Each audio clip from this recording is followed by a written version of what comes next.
Bonjour à toutes et à tous. Cette vidéo a pour objectif d'expliquer ce qu'est le cortège électronique d'une entité chimique. Cette vidéo s'inscrit dans le programme de physique-chimie de seconde générale, dans le thème « Constitution de la matière de l'échelle macroscopique à l'échelle microscopique ». Afin de présenter ce qu'est un cortège électronique, il est important de faire un rappel sur une entité chimique en particulier, l'atome. L'atome est une des trois entités chimiques avec les ions et les molécules. L'atome tire son nom du grec atomos, qui veut dire insécable. Les scientifiques crurent longtemps qu'il s'agissait de la plus petite entité qui soit, mais des grands noms comme Rutherford ont démontré par la suite qu'un atome est constitué de plusieurs entités. En effet, l'atome peut être divisé en deux parties. Un noyau autour duquel gravitent des électrons. Ces derniers se situent dans une zone appelée nuage électronique. Attention, sur ce schéma, comme pour les suivants, les échelles ne seront pas respectées. En effet, l'atome a une taille supérieure à son noyau de l'ordre de 10 puissance 5 mètres. C'est comme si Paris intramuros représentait l'atome et qu'une fourmi en son centre était le noyau. Par conséquent, ici, pour des soucis de visibilité, le noyau aura une taille de l'ordre de l'atome. En regardant de plus près, le noyau est constitué de protons, de charge positive, et de neutrons, de charge neutre. L'ensemble constitue les nucléons, soit les particules du noyau. Afin de distinguer les éléments chimiques, la notation AZX, avec A le nombre de masse, Z le numéro atomique, et X le symbole de l'élément chimique. Un élément chimique est déterminé par son nombre de protons. Afin de poursuivre cette vidéo, il est important de préciser une propriété. Dans un atome, le nombre d'électrons est égal au numéro atomique Z. Comment ces électrons sont-ils répartis autour du noyau atomique ? Aujourd'hui, les modèles atomiques utilisent le principe suivant, une répartition par niveau électronique. Le modèle actuel est une amélioration des recherches de Niels Bohr, physicien danois, prix Nobel de physique en 1922. À travers ses recherches, il a déterminé que les électrons se situent à des niveaux d'énergie croissants et qu'un nombre défini d'électrons peut se placer à chaque niveau. Ces niveaux portent le nom de couches. Ces couches sont réparties de la façon suivante, n égale 1, n égale 2 et n égale 3. Le programme de seconde s'arrête à z inférieur ou égal à 18. Les couches au-delà de n égale 3 ne seront pas vues. Avant de passer à une nouvelle couche, les électrons doivent remplir la dernière couche occupée. Les électrons, de z égale 1 à z égale 18, vont donc se répartir de la façon suivante.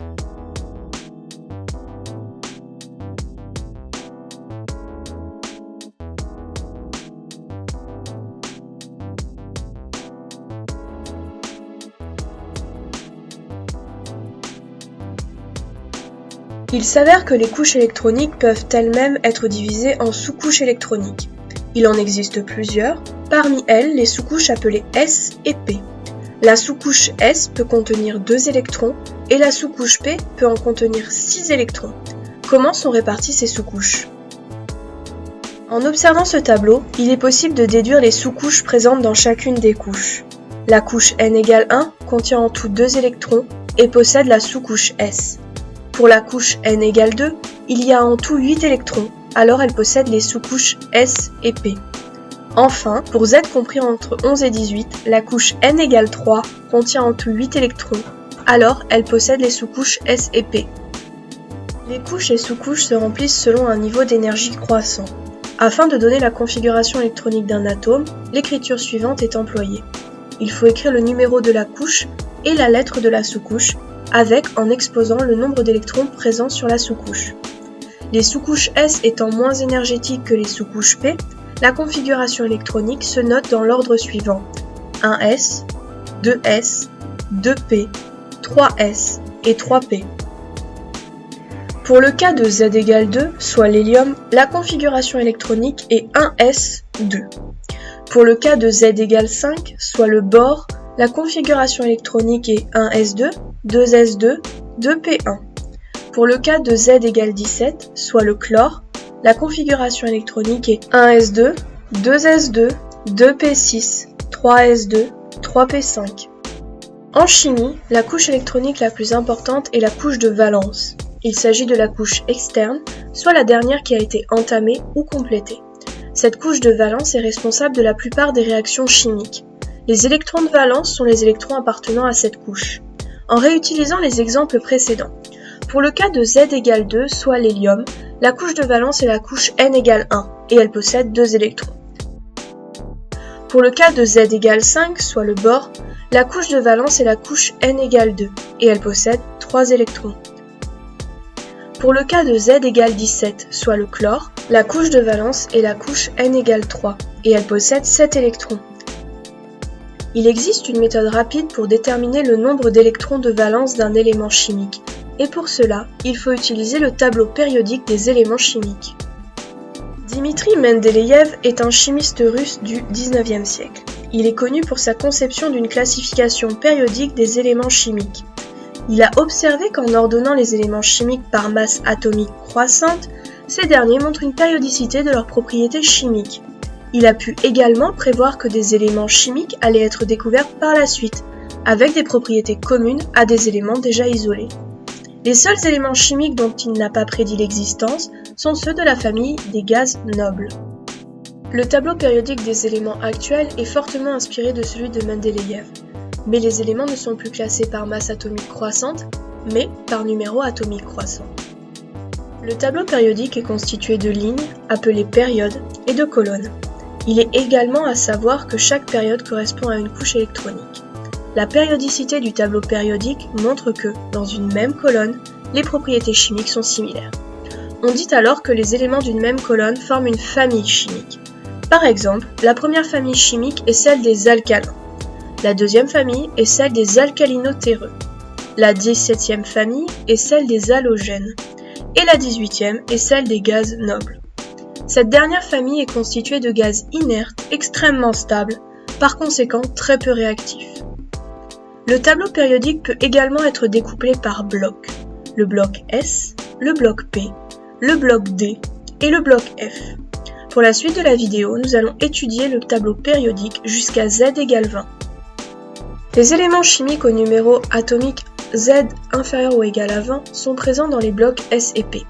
Pourquoi avoir découpé le tableau en blocs? À travers deux exemples, l'intérêt de ces blocs va être démontré. Le beryllium, élément chimique ayant pour numéro atomique Z égale 4, a pour configuration électronique 1s2, 2s2. Sa couche de valence est N égale 2 et possède 2 électrons de valence. Il est situé sur la deuxième période du tableau, à la deuxième colonne du bloc S, soit la deuxième case par rapport au début de la période. Le phosphore, de numéro atomique Z égale 15, a pour configuration électronique 1s2, 2s2, 2p6, 3s2, 3p3. Sa couche de valence est N égale 3 et il possède 5 électrons de valence. Il est situé sur la troisième colonne du bloc P et se situe à 5 cases du début de la période. Jusqu'à la ligne 6 du tableau périodique, pour n'importe quel élément chimique, en regardant sa période et en comptant le nombre de cases par rapport au début de la ligne, il est possible de déterminer son nombre d'électrons de valence. En observant sa position dans un bloc, il est également possible de déterminer la dernière sous-couche entamée. Par exemple, pour l'oxygène, il est situé sur la deuxième période, en quatrième position du bloc P. Il aura alors en configuration électronique 1s2, 2s2, 2p4. Il existe une exception dans le tableau périodique, l'hélium. Sa position, par rapport à la configuration électronique, devrait être à côté de l'hydrogène. Mais ses propriétés chimiques font qu'il est sur la 18e colonne, soit celle des gaz nobles. Pourquoi les gaz nobles sont-ils stables? Ils ont tous une configuration électronique où leur couche de valence est saturée. En effet, l'élément chimique situé après un gaz noble est forcément sur la période suivante. Il entame alors une nouvelle couche électronique. L'hélium possède une couche de valence remplie de 2 électrons, le néon possède une couche de valence remplie de 8 électrons, et l'argon possède une couche de valence remplie de 8 électrons également. Le fait que la couche de valence des gaz nobles soit remplie leur procure leur très grande stabilité et l'absence quasi totale de réactivité chimique. Pour l'anecdote, afin d'écrire plus rapidement une configuration électronique, il est possible de nommer les électrons qui n'appartiennent pas à la couche de valence par le nom du gaz rare qui le précède. Par exemple, l'azote a pour configuration électronique 1s2, 2s2, 2p3. Sa configuration peut également être notée hélium entre crochets, 2s2, 2p3. Pour le soufre, en employant cette méthode, sa configuration peut être notée entre crochets néon 3s2, 3p4. Pour le calcium, avec cette méthode, sa configuration électronique est notée entre crochets argon 4s2. Maintenant, tous les éléments chimiques n'appartenant pas à la famille des gaz nobles ne sont pas stables sous forme atomique. Chaque entité chimique cherche à exister sous forme stable. Pour cela, les atomes vont avoir deux possibilités, gagner ou perdre des électrons, et donc former des ions monoatomiques, ou bien partager des électrons avec d'autres entités chimiques grâce aux liaisons covalentes. Les ions monoatomiques sont divisés en deux parties. Ceux qui gagnent n électrons, nommés les anions, et notés de la façon suivante. Et ceux qui perdent n électrons, nommés les cations, notés de la façon suivante. Les ions à connaître dans le programme de physique-chimie de seconde sont les suivants. L'ion hydrogène, l'ion fluorure, l'ion sodium, l'ion magnésium, l'ion chlorure, l'ion potassium et l'ion calcium. Leurs formules chimiques sont les suivantes. Les cations monoatomiques sont nommés de la même façon que les atomes dont ils découlent. Par exemple, l'aluminium donnera l'ion aluminium. Au contraire, les anions monoatomiques sont nommés avec un suffixe différent des atomes dont ils découlent. L'ion formé par l'oxygène sera nommé ion oxyde. La charge des ions est la suivante. Par conséquent, leur nombre d'électrons est. L'ion hydrogène ne possède plus d'électrons. L'ion fluorure, l'ion sodium et l'ion magnésium ont 10 électrons, soit le même nombre d'électrons que le néon. L'ion chlorure, l'ion potassium et l'ion calcium ont 18 électrons, soit le même nombre d'électrons que l'argon. Le tableau périodique permet de rapidement déterminer la charge d'un ion. Pour le sodium, il est situé une case après le gaz noble le plus proche, et sa charge est +1. Pour le magnésium, il est situé 2 cases après le gaz noble le plus proche, et sa charge est +2. Le fluorure est situé une case avant le gaz noble le plus proche, sa charge est -1, et c'est pareil dans le cas du chlorure par rapport à son gaz noble le plus proche. Prenons d'autres exemples. L'oxygène est situé à 2 cases avant le gaz noble le plus proche, il formera un ion O2-, et l'aluminium, placé à 3 cases après le gaz noble le plus proche, formera un ion Al3+. Les atomes peuvent malgré tout garder leur électroneutralité tout en remplissant leur couche de valence. Pour cela, ils vont créer des liaisons de valence. Les liaisons covalentes ont été décrites en 1916 par Gilbert Lewis, physicien et chimiste américain. Il explique alors que les atomes se partagent des paires d'électrons pour se lier et ainsi former des molécules. Les atomes peuvent se partager 1, 2 ou 3 paires d'électrons. Lewis a créé une représentation des molécules appelée modèle de Lewis. Ce modèle permet de dessiner des formules de Lewis, soit des représentations en 2 dimensions de molécules.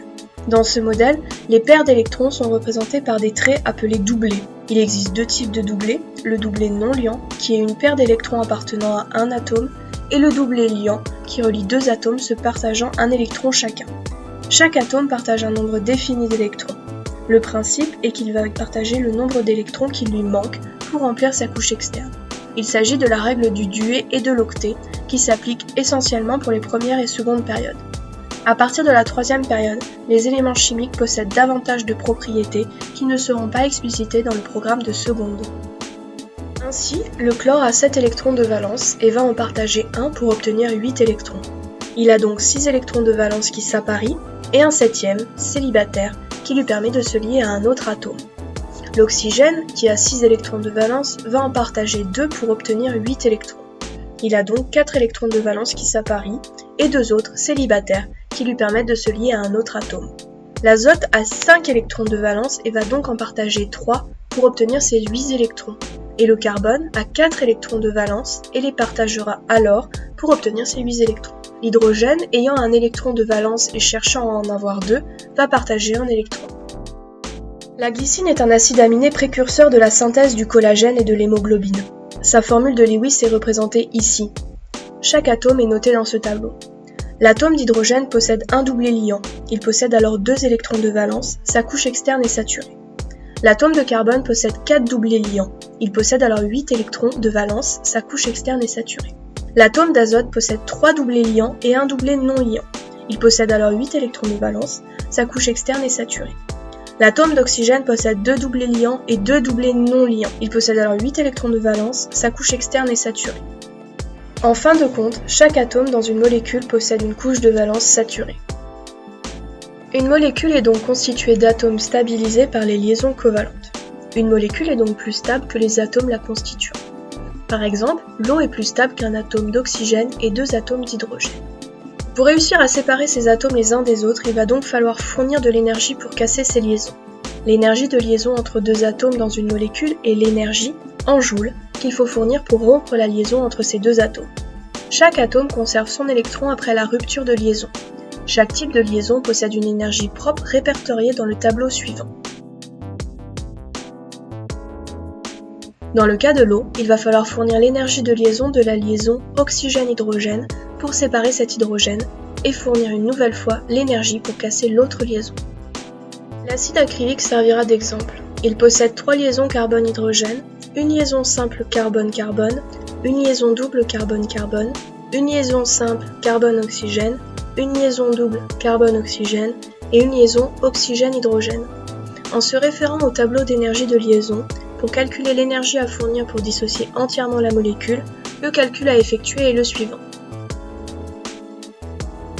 L'énergie de dissociation de l'acide acrylique est alors grand E égale 6,22 10 puissance moins 18 joules. Attention, comme le tableau l'indique, l'énergie de liaison d'une double liaison entre 2 atomes n'est pas égale au double de l'énergie de liaison d'une simple liaison entre ces 2 mêmes atomes. Voici ce qu'il faut donc connaître sur la structure électronique des entités chimiques dans le programme de seconde.